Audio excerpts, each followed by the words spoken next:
y'all, I am Paysymone. Welcome back to my YouTube channel. If you're new here, welcome to my YouTube channel. And go ahead and do those 3 things. You know what I'm talking about. Like, subscribe, and comment. So give this video a thumbs up. Press that red subscribe button. And then also comment down below about what you like about this video, what you don't like. I'm open to all of it. Also, turn on those bell notifications so you can be notified when I post new videos and content. Gonna be coming out with some bangers, fashion hauls, book reviews, lifestyle blogs, anything you can think of. Also, add me on my social medias. I'm gonna leave them right here as always so that you can become family over there as well. I most of the time try to post like what I want to come out with next, or what I'm thinking about coming out with, or like a date I'm going to drop a video. So you can definitely just add me on all my social medias for that type of information. I do not have a small business I'm promoting in this video, just because I want to focus completely on this book that is so near and dear to my heart. But for future videos, we will be doing small businesses and stuff like that. If you do have a small business, comment it down below. I can't talk today, y'all. It's been a long day. Comment down below your small business and I can reach out to you and support your business, then promote it on videos that kind of correspond with what you do. But like I said, today we will not have one. But without further ado, let's just get into the video about this book, Milk. So as you can see, I got a little setup going on over here. So I got my candle from TJ Maxx. I don't know about y'all, but TJ Maxx has good candles at affordable prices. So I always go in there at least once a week and get me a candle, because they have the best candles. Like the smell is always like really like not too strong, but strong enough to like light up a room, and they're really inexpensive. And I got my wine. As you can see, I done kind of drunk it up. It was like up to here, but it's just so good. It's the Stella Rose Black. Like, if y'all have not had the Stella Rose Black, I'm a big fan of Stella Rose. Like, all their wines are good to me. Like, has this sweet taste to it, which is what I like. But Stella Rose Black is bomb. Like, y'all did y'all thing with this. Then I got me some popcorn because I had got me a little snacky poo because I was hungry. So I was kind of eating on this while I was looking through this book one more time before I got on here to shoot the video. But yeah, I love a cute setup. So I was like, I gotta set this up on camera because it just looks super cute, and it's all about the aesthetic, you know what I'm saying? But let's get into this book. I have had this book since about 2018. I bought it right before I was getting ready to graduate from college. I just needed a really good book to read and just trying to get away from just looking at homework all the time and reading books that had to do with classes. I really wanted to get into a book that had nothing to do with class or anything like that. So this is the book that for some reason I was geared to. It was all over social media. This book called Milk and Honey by Rupi Kaur. I'm gonna let you get a closer look of the book and kind of what it looks like, just in case you need to screenshot it or whatever on this video so that you can remember what it looks like if you want to go purchase it. But like I said, I've had this book since 2018, so about 2 years now. I love this book. I love poetry. In college, I took classes about poetry, and I hopefully one day can share it with y'all when I'm ready to really express my deep feelings like that.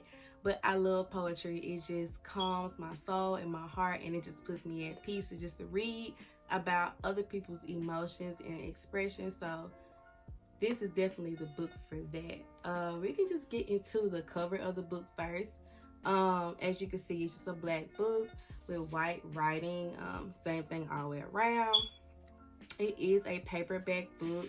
It's not hard copy. I don't even remember if they had a hard copy at the store when I bought it. And I can't even remember if I bought it from Books A Million or Barnes and Nobles. I really can't even say. But it was one of those stores. I don't know if they'll still have it since this book is like to me it's 2 years old, but I don't even know when it was published. But I know it's an older book, but if not, you probably can find it on Amazon. If I can find it, I'll put the link below so you guys can have easy access to it. But this book, it was only $14.99. It still has the paper on it, so that's all I spent for it. So it's not that expensive, and it's probably not even that expensive now, figuring that it is an older book. But like I said, the cover is like thick. It's not like that paper like where it can rip easily. It's like thick and it's like really smooth. And it just has like 2 beads on it for milk and honey, and it has on there by Rupi Kaur. I hope I'm pronouncing her name correctly. If not, I apologize. I looked it up and that's kind of like the pronunciation they had for Rupi Kaur. But it's just a simple cover, which I love. As you can see, I'm a simple person. Everything's gray in my room. I love simple stuff because I think simplicity really speaks loudly, if that makes sense. Like, the more simple it is, the more drawn to it I am. I know some people aren't like that, but that's just how I am. But like I said, we're gonna get into this book, which is just one of the best poetry books I have ever read. So it's broken up into 4 sections, and the 4 sections are the hurting, the loving, the breaking, and the healing. Which I really like that because, you know, in each section, you know what you're about to read about. I'm going to read to y'all the back of this book. I don't know about y'all, but when I get a book, I love to read the back because it kind of gives the purpose of what the book will be about. So I'm going to read that to y'all really quick. It says, "This is the journey of surviving through poetry. This is the blood, sweat, tears of 21 years. This is my heart in your hands. This is the hurting, the loving, the breaking, and the healing," by Rupi Kaur. So she wrote that on the back of this book to pretty much tell us that these are things that she has been through, and she's putting her heart in our hands through poetry. And I think her putting that on the back was just so heartfelt and just so innocent, and just her just so easily in effort. Like, she just, I don't even know how to put it. It's like it took her nothing just to write in this book and then just put it in our hands. Like, I just think that's just so great and so open and just so very transparent of her to allow her expressions to help us maybe through something we might be going through. So I just thought that was great. So like I said, it has the hurting, the loving, the breaking, and the healing. The hurting section, I will say, is a little bit more on the vulgar side. So if you're sensitive to stuff like sexual abuse or anything like that, you might want to skip past that section because it does go into stuff like that. It really didn't bother me because, like I said, she was putting her heart in our hands. But like I said, if that's something that is a trigger point for you, then most definitely you might want to skip over that section, even though it is great. I encourage it, but I also understand why you wouldn't want to read through it.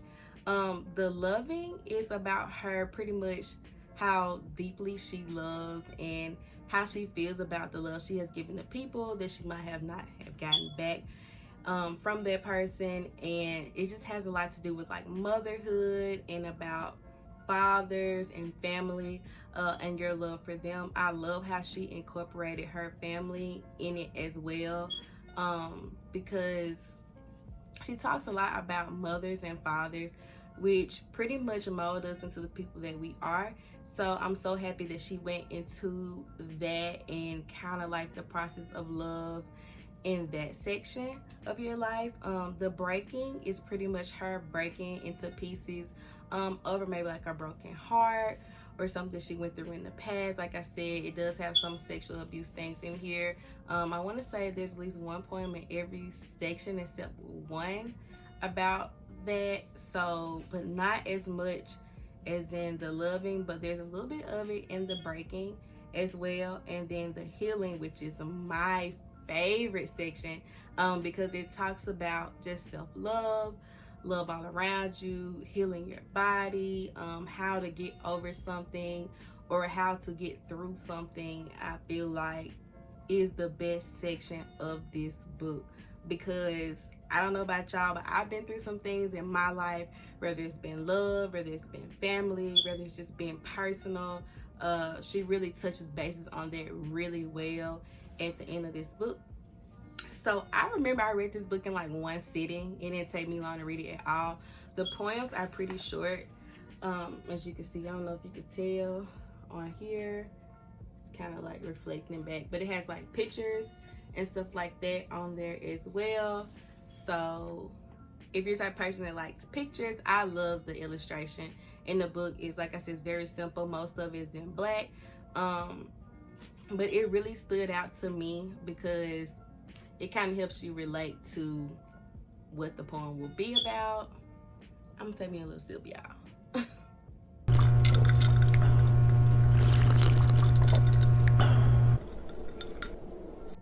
So good, like I can't express it enough. So good. But I'm gonna read a few of these poems that are dear, like, to my heart. I really want to express them to y'all how I feel. I'm not gonna read a lot of them just because I want you to go buy the book so that you can fully get your own understanding of how you feel about it. I'm gonna read a few and kind of give my opinion on how I feel about it. So I'm gonna go first to the very first section, which is the hurting. I think I want to read this one. So I've put like my stickers, like my little bookmarkers here, of the poems that I really like. But this one says, she was a rose in the hands of those who had no intentions of keeping her. Like, did y'all get that? Go back, rewind back if you didn't get that. I don't know about y'all, but roses are like one of the most prettiest flowers, I think, that you could ever come across. Like the color, the way they feel, like it's just something about roses. Like, it's soft at the top, and then it has the thorns at the bottom, which is like really symbolic to me, because just being so beautiful and being so soft and stuff like that, but then still having another side to you that's like prickly and thorny and not so soft. And sometimes people take women as that we should be soft all the time, and delicate all the time, but we do go through things which kind of shows like the thorny side of the way that we are made up and the way our emotions are set up. But back to this, that she was a rose in the hands of those who had no intention of keeping her. Because roses are so delicate, I think it's pretty much saying like she was so nice to others and so good to others who had no intentions of being good to her, which I have been through that before, whether it's been through love or at work or just with a close friend. Like, I was so good to you, but you had no intentions on being that great to me. But I was still a rose. I was still delicate. I was still soft. I didn't let how you did me affect how I feel about you. You know what I'm saying? Like, just being delicate and being who you are, being a rose, which is just so beautiful. Being beautiful no matter what or how other people do you or their intentions for you, I feel like is really what stood out to me in this poem, and I just love it so much. It just speaks to my heart, and I feel like it can speak to yours too. But you can take it, like I said, any of these poems I read, how you would like to take it. But that's one of the poems that I really like. Another one, is it in this section? Yeah, another one in this section that I really like, it says, I am learning how to love him by loving myself. Wow, that's a great one right there. Learning how to love yourself is basically how a reflection of how people will love you. So I am learning how to love him by loving myself. You can learn how to love somebody else, or you can be more open to loving somebody else if you know how to love you. It just makes it easier because you know what you want, and then because you know what you want, you can kind of make a decision on how to treat somebody else. Not really make a decision, but you can pretty much know how somebody else want to be treated because you would want yourself to be treated in that same manner. So that's why I think this one really stood out to me. This one has a picture, it's kind of like a sexual picture, kind of, but Chris pretty much learning how to love you. And if you can't see it on here, you'll see it when you buy the book. I hope you buy it. But that's pretty much what that poem means to me. So we're gonna get into the next section, which is actually the one I just read was from the loving, so learning how to love yourself and stuff like that. That one was actually from that section. So the next section is, I'm just flipping through the breaking. This is another section that I really, really like, the breaking. Just talking about her getting to her breaking point and how she felt in the things that she noticed. I really feel like this is a section of accepting things the way that they are, and really just understanding how things work and how it feels to be broken and the different emotions you have when you're broken. So this one says, don't mistake salt for sugar. If he wants to be with you, he will. It's that simple. Period! Close the book. Close the book. That's it. That's all. That's the poem. That's the tweet. That's the post. Everything. Don't mistake salt for sugar. Okay? If somebody truly wants to be with you, if somebody truly loves you, it will not have to be forced. You will know. You won't have to question it. You won't have to think about it. You will naturally know. So I know sometimes us as women, we mistake certain things for what we think they should be versus what it really is. And this is what I mean by acceptance. And that can be, like I said, with anything, just with friends. Don't mistake salt for sugar. Know a real friend from a fake friend. Know somebody that's truly want to see you grow versus somebody that just wants to reap the benefits of being around you. Know when somebody wants you around and when they care about your feelings. It has to be a mutual thing. So let's not mistake certain things for what they are not, because we should know better and we should do better. If you knew better, what's it say? If you knew better, you would do better. So let's just do better. Let's not mistake salt for sugar. And that's all I got to say about that poem. I love it. I love it. I love it. I feel like it's so raw. It's straight to the point, and it lets you know exactly how she feels. Like I said, the breaking. When she was breaking and brokenhearted, this is one of the emotions that she had. She had noticed that she was mistaking things for things that she wanted them to be, and it truly was not that. So I really, really like that poem, and I thank her for being so open with us and teaching us a lesson about that. Like, shout out to Rupi. I'm with it. Another poem in this section that I like, I have it marked here. It says here, love is not cruel. We are cruel. Love is not a game. We have made a game out of love. I think people now take love as like a joke. Like it's not a real thing. Love is not cruel. And I speak of this more on like just what Summer Walker said, don't be playing games. Like that's what I think about when I read this. We have made a game out of love. Like we just play with people's hearts and play with people's emotions. Like, and it's cruel. It's just not right. And I think that's what she means by this. Like, love is not a cruel thing. Love is patient. Love is kind. We all know that.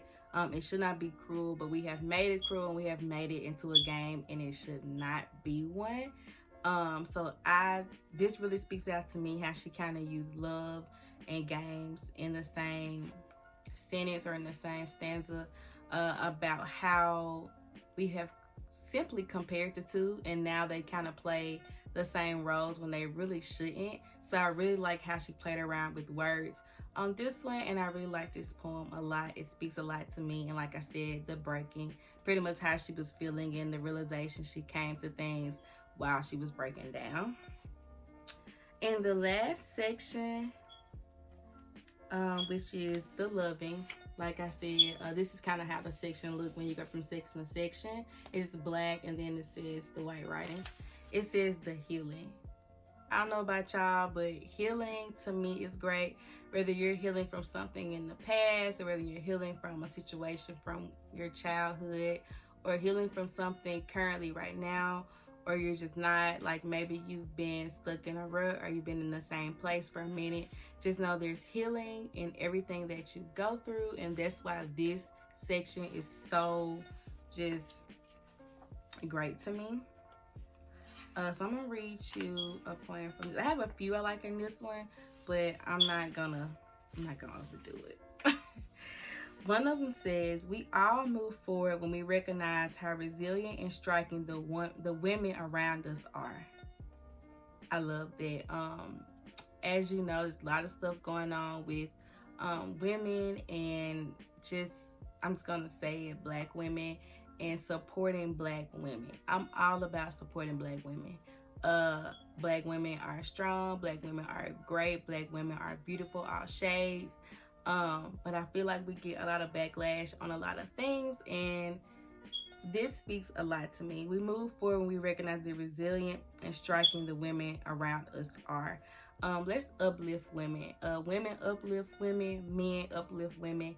I just think this poem is my favorite out of the whole entire book, because we gotta do better about supporting each other, being there for each other, not being envious of one another, just wanting to see the next woman be great.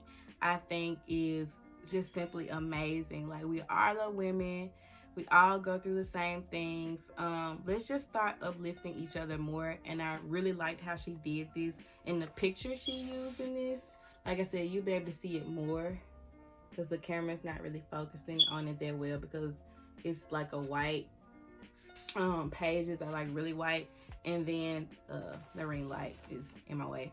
But when you see the picture, it just shows picture of different types of women and them looking at each other and just seeing how different we all are, but also how the same we are as well. So I really like that. Another one I have marked in here is let me see, can I find it? Because I thought I had, oh, here it is. It says, the world gives you so much pain, but here you are making gold out of it. There is nothing purer than that. The world around us just gives you, like, what comes with life is sometimes pain. And I really like how this stands out as, like, here you are making gold out of everything around you. And that should be your aspect on a daily basis, making gold out of everything that is around you, whether it's good or bad, just making the best of it. And there's one more in here that I want to read, and it says, how you love yourself is how you teach others to love you. Once again, close the book. Self-love is so important for men, women, children. We got to put it in our children. We got to put it everywhere, because self-love is so important. If you don't know how to love you, you won't know how to do anything. And how you love you is how you teach others to love you. My mom used to tell me that all the time. People pay attention to how you treat yourself, how you go about doing yourself, the things that you will accept, the things that you'll do, how you display your body, just how ambitious you are, or like how goal-oriented you are, is how you teach others to see you. If you're doing things that you know is not you or not accepting to you, people will see that on you and they'll say, oh, I know how to treat her because this is how she treats herself. So this is definitely, I think, an everyday lesson, an everyday thing we should practice. Teaching others how to love you by loving yourself the correct way. But that's that on that when it comes to reviewing this book. Like I said, get this book. I didn't go too deep into like the poems because I really want y'all to go buy this book. And she has another one called The Sun and Her Flowers, which is great. I'm not finished reading that one yet, but when I will get done reading it, I most definitely will come on here and give a review on it. But go buy this book. Like I said, I'll put the link at the bottom if I can find it on Amazon. And just comment down below on if you read this book. If you haven't read this book, also give this video a thumbs up. Make sure you subscribe. Make sure you like. Make sure you comment and turn on those bell notifications. Thank you so much for tuning in on today. We'll be back with more videos and content. But until then, much love. Bye.